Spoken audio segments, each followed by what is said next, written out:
Hello, SuperCoach lovers. Welcome to the end of Sanctum SuperCoach show. Looking back at round 15, the last of the bye rounds, and ahead to round 16.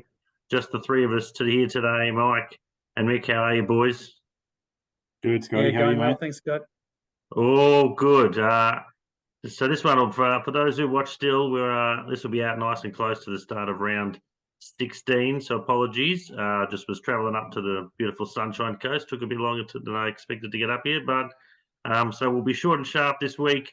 Give you all the essential information you need heading into round 16. We might start with our traditional Garys and Nathans, though, just so we can get a bit of a laugh. Mike, I'll start with you, mate. From the last of the bye rounds, your Garys and Nathans that you had from your team. Yeah, well, I actually had a number to pick from when it came to the Garys. I think I had about 7 or 8 who scored north of 130. But I am going to point out Will Day as my Gary for this round, 141 points. I think he had a string of low scores, and I was about to give him the chop and didn't in the end, but he came back with 110, I think, and now 141. So he's kept the spot the side and saved me from any rage trades, which is good. And I'm going to have to bag my own side, and that is the West Coast Witches hats for this round. I can't tell you how much my phone was going off on Saturday afternoon telling me how rubbish my side was, but I had a couple of West Coast players in my side, and you're not playing too well when you've got 2 over 100 for the whole team and only 10 players who scored over 50 and four who scored over 80. So it was a horrible. I actually had Luke Edwards who scored 24 and Ryan Merrick with just a lazy 16. Now it mustn't have got down. Obviously didn't get down there very often. But yeah, I think a lot of soul searching over in the West and in my lounge room too. Well, a lot of Swans players did score well, but I reckon Mick's going to have one for us to perhaps couldn't have. Mick, who you got for us, mate? Garys and Nathans from this last round. Yeah, I'm going to give my Gary to Jordan Dawson, who scored a very impressive 149 this week. So he was obviously really. I think he was my highest scoring player. And I'm going to chuck the Nathan on this fella, the Pelican. Malikan the Pelican, he's come out, and we were really hoping I would give us some really good bench cover, and maybe even get a bit of extra coin for us. But he's come out this week and scored a measly 21. So very disappointed from the Pelican. And I had him on field, like I'm sure a lot of people did, to cover for Sicily or for whoever else was part of your buys, your defenders that had to buy this week. And he just didn't provide us any cover at all, really, whatsoever. So disappointing from Malik and the Pelican. Yeah, I reckon that I read somewhere that the Swans scored like 2,100 plus points out of the 3,300. That's ridiculous. So each player should be averaging 90, and he gets 21. For God's sake. My Gary, sorry, was also Jordan Dawson because I had the C on him, which was, it made no difference because my bloody team had no players. And so my Nathan for this week is Gill. Gill, seriously, it just kills us with SuperCoach if you're going to have these buys with 6 teams having a buy. Let's all have a buy in one weekend. Go watch some local footy, watch some VFL, get it out of the way, and then let's get back into these 9-team buys because I had 10 players play and my opponent had 18, and so my percentage just copped it by 8%. Season over nearly. So all because of the buys. And don't say I should plan better. I always plan to lose this week, but Gill, mate, come on, killed us. Lovely. So we've got a Pelican, Gill, and some Witches hats. It's a good-looking background we've got going on. So we just thought at this point of the year, we just all the buy rounds are upon us. I might throw to you guys just to let us know general advice as we head towards. There's about 5 weeks before SuperCoach finals. Where's your side at? Where's the side be at? And any advice in the general vicinity of preparing for the run home in SuperCoach. Mike, I might start with you. Yeah, look, coming out of the buys, you always sort of want to be, 2 or 3 spots at most before you've got your side all sorted out with some trades, left to account for injuries and heading into finals. I think we discussed last week where I'm at with my trades. I've only got about 4 left, but I'm in dire sort of desperation stakes in a couple of my leagues. So I'm having to trade, but I've only got 1 or 2 spots left. So I'm hoping if I have a good run with injuries, I can win a few and maybe take a few players down in my league. You find now that coming out of the buys, you've got a lot of the same players as your opponent most weeks. I mean, most have got the Bonts and Dawsons and Lairds and Petrarcas and these types. I think 50 to 70% ownership. So you've got to be looking at your points of difference. And there are a few around. So without stealing your guys' thunder, but a couple that have come to mind is if I can bring him up, is Caleb Daniel, only owned in 6.3% of sides.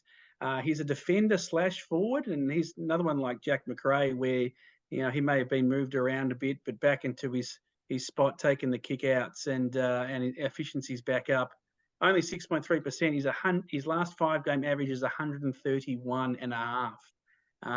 So definitely someone to look in if you're looking to lock in one of your last 2 defensive spots. And the other one is Adam Chera, who is only 2.9, I think around 3% ownership. And his average over the whole season's 111, but I think he's scoring his last 3 to 5 rounds, he's scoring in the same sort of vicinity, 125, 130. So these points of difference could really be the point of difference going into the last few weeks of full finals. Yeah, absolutely agree. It doesn't feel like a lot of your side's the same as your opponent. So having those ones they're in good form and can score well might be just the difference to get those couple of wins to sneak into finals. Mick, what about you, mate? You got any advice heading into the last few weeks of SuperCoach / some pods for us to choose? Yeah, it's just speaking to a couple of fellow SuperCoach lovers during the week. I don't think there's going to be many of us that are going to be truly full primo this year. Unless you've done your trades really well, you've banked your trades, and you've still managed to get your scores high enough to make the finals of your league, which it's a tough balance, as we all know. So I might end up with maybe 21, I think, at best, and that's going to leave me only about sort of 2 to 3 trades to cover any kind of injuries running into the finals. So it's going to be tight. Looking at some potential pods though for this week, because I've got a bit of cash built up, so I can bring in at least one premium this week. So there's a couple I've been looking at. One in particular is Josh Kelly, who has he's only got where is he? He's only got 2% ownership. Kelly, he's averaging 115.8 for the season, and as we know, he's a massive SuperCoach beast. And last week against Freo, the week before against Freo, 164 points. So he is, as we know, has a huge ceiling. And the other one I was looking at actually is Luke Parker. He's been on a ridiculously good run lately.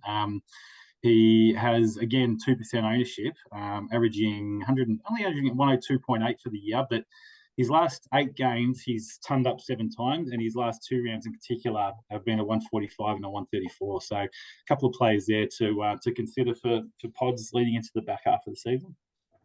Yeah, I reckon that advice about not getting your side primo is absolutely great advice for those out there. I think a lot of people are going to be at that point. So do you decide to go full on and try and get to the 22 or so by SuperCoach finals? I reckon you've probably got a trade or 2 left max.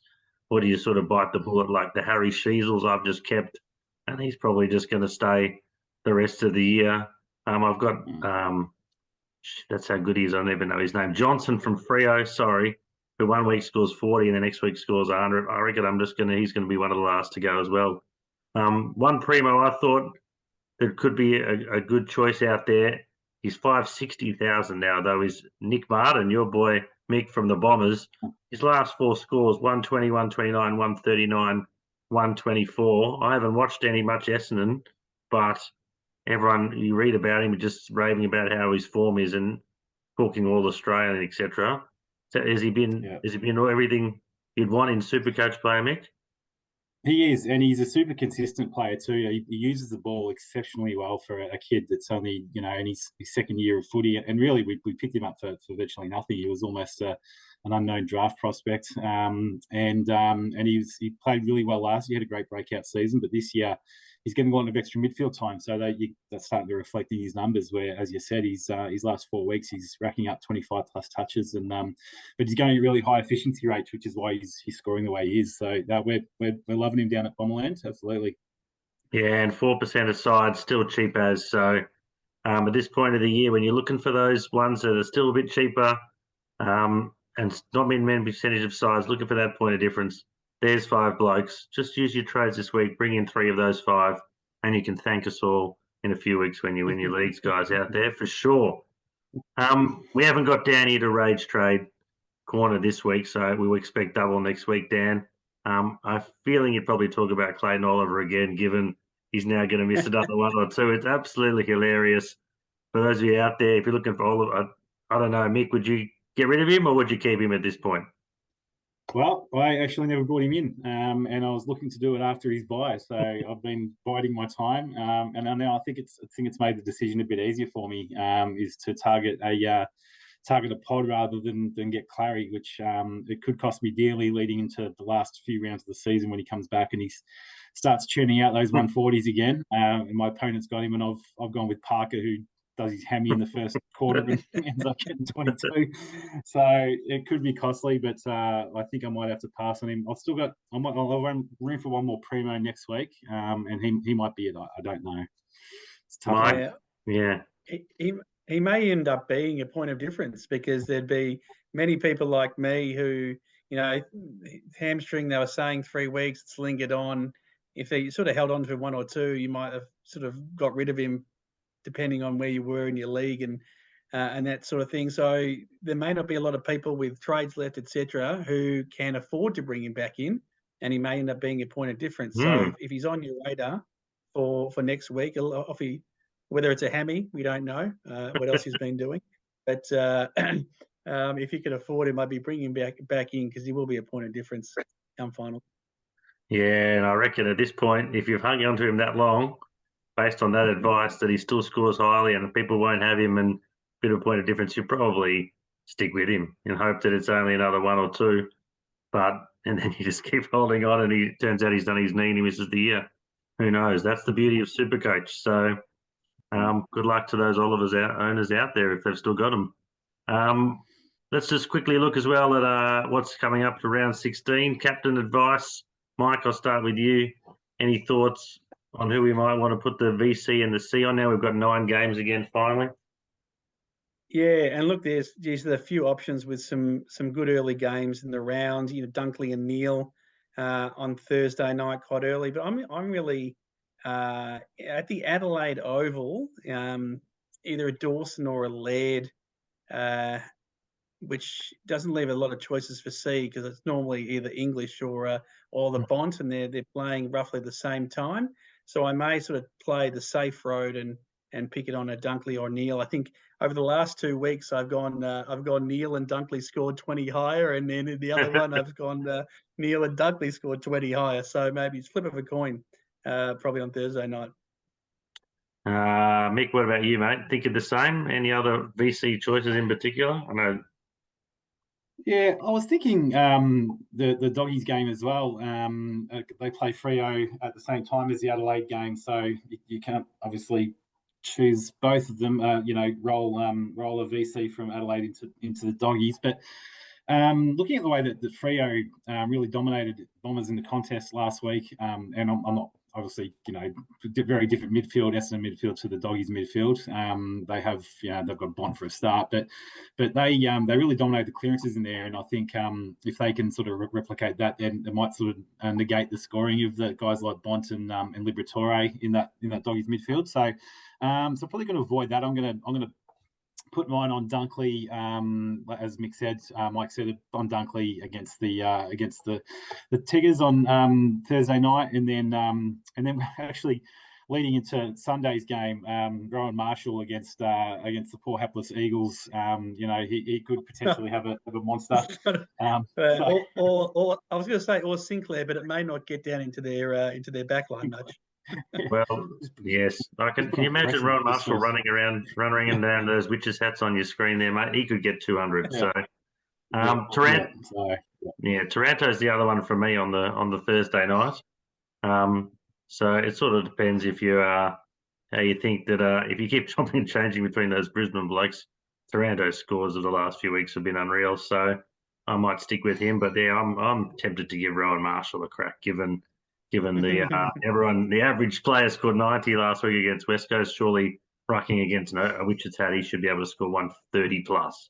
So should be interesting to see. Well, that's quick, nice, short, sharp, like we promised this week. But some awesome advice this week. I reckon it's the best show we've had. Sorry, Dan. We've missed you, but so good luck to all the SuperCoach players out there as we head into the last few rounds before SuperCoach finals, and we'll be back next week. Cheers, boys. Cheers, guys. Thanks a lot, guys.